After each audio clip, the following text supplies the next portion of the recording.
Game developers put a lot of effort into building ingenious tales that never escape from the real world. There are several audacious moves that game developers try to get away with. Welcome to Binge TV, and today we'll take you to the venture of top 10 most annoying things game developers do. Don't forget to subscribe to the channel and to turn on notifications for more videos like this one. Number 10. Unskippable Cutscenes. First, we have unskippable cutscenes. These lengthy video cutscenes, company logos, and company ads are unskippable. The question is, why is this custom still rampant in this modern era? These cutscenes are so exasperating for a subsequent replay that you have to restart the game. Most games replay earlier story missions as a part of their endgame. Players are not interested to see the dream world game developers have created for them. Instead, they want to skip all the hurdles and get into the game. The torturous part of the game isn't even its difficulty. It's the pain of having to sit through the same cutscene before the battle multiple times. 9th place. Putting once unlockable content behind paywalls.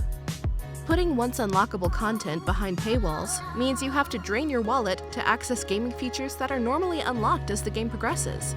A game-breaking frustration starts when you are asked to spend extra bucks to achieve a certain weapon or in-game upgrade.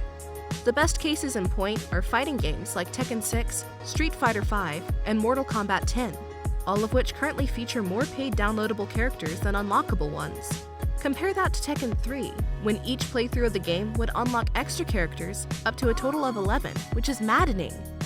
Game developers need to avoid grinding in games, and if we've already paid for a full-price title, we don't want to be asked for more money constantly. 8th place. Lying about graphics or visual performance. Game developers and their companies are doing awful things to attract customers' attention. Most game developers and publishers go along with the 3D hype and develop games with eye-catching 3D graphics. Game developers try to stimulate the visual impression of reality as closely as possible, but realism stretches only to a certain degree. Players want heroes with superior abilities and want fun that results from good gameplay. Game graphics play a minor role, and mediocre graphics cannot improve the games, whereas outstanding graphics aim the games halfway. If you have a computer that does not come up to the requirement of a game, then all you will see is a game moving very slow and then hanging your computer, which is extremely mundane and annoying. 7th place. Paying money to boost stats. The microtransaction formula was introduced in Call of Duty Black Ops 3. They used it for cosmetic items, weapons, and dabbing. Since then, it became increasingly popular in video gaming. Game developers have learned to take advantage of this new revenue source. Riot, the company that owns the online game League of Legends, benefits massively from microtransactions. The game is played by millions of people, and almost all of its revenue comes from in-game purchases. Fortnite has proven to be a huge success, and is a free-to-play game where a maximum of 100 players join a match and fight until the last person or squad remains. It relies upon in-game purchases for skins and power-ups.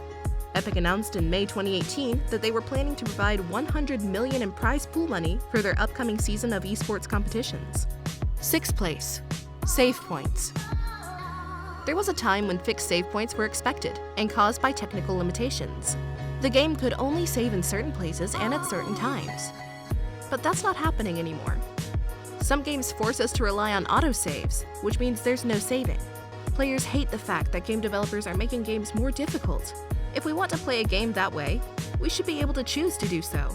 Real life may not have any do-overs, but video games definitely should. 5th place. Special Vision Modes. Assassin's Creed brought us plenty of exciting things which can be found in 3 of the best games over the years, which are Assassin's Creed 2, Brotherhood, and Black Flag. But it also gave us Eagle Vision, an X-ray mechanic that all too conveniently sees through walls, distinguishing between good guys, bad guys, and other objects of note. This mechanic would have been fine, but since then it's gone on to become a staple of AAA games, spanning the likes of The Last of Us, Hitman, Tomb Raider, and Batman: Arkham Knight. Even Far Cry Primal has it, masquerading as Hunter Vision. Only in Batman, though, does its use feel justified, seeing as the Dark Knight is a superhero kitted out with gadgetry that could feasibly let him do that. In most other games, it feels like a cheap mechanic that ruins immersion. 4th place. Publishers being afraid to take risks. For game developers that frequently adopt the idea of thinking outside the box, web and application design has become a world of stacked grids. Design in 2019 often feels closer to a game of Tetris than it does to an organized creative process. Many games hold well today with a little renovation and modernization, and it's of the lower caste in comparison to creating a game from scratch. But it's killing renovation and creativity, as the game developers are reluctant in offering original content, which is something one would take a chunk out of profits. Third place, bad quests and missions. Bad map design forces you to replay through tedious areas and battles. Missions that are genuinely not fun, like a quest that would have you hunt down 50 random items, and there's no objective marker to guide you, so you end up looking up a tutorial anyway. A tedious task ruins the flow, pacing of the game, and is annoying for most people. All of these issues can be fixed with minor design changes. Second place, enemies have more health. Game developers need to learn that a more reactive AI is more challenging than simply giving them more health. People enjoy challenges and higher difficulties, and play safe can make any video game much more intense. One of the biggest gripes with the game is how increasing the difficulty only increases enemies' health. All enemies fight the same way regardless of difficulty. Enemies wearing welding masks so you can't headshot them, and massive zombies can withstand more attacks, whereas players keep on losing the game. First place, quick time events. We are finishing up with quick time events, which are annoying at best. Games don't announce that a QuickTime event is to be expected. That doesn't allow the player to sit back and enjoy a video sequence, only to suddenly have to scramble for the right button. If the player fails, they get to watch the video again. Players have to be on constant alert, waiting for that all-important button to press at the right moment to get rid of the repeated video sequences. While not difficult or timed, it just feels pointless and bothersome. So, what are your thoughts on the annoying things that game developers do? Let us know in the comments below. Also, make sure to leave us a like, share this video with your friends, and also subscribe to our channel for more videos like this one. We hope you enjoyed it, and we'll see you next time for more.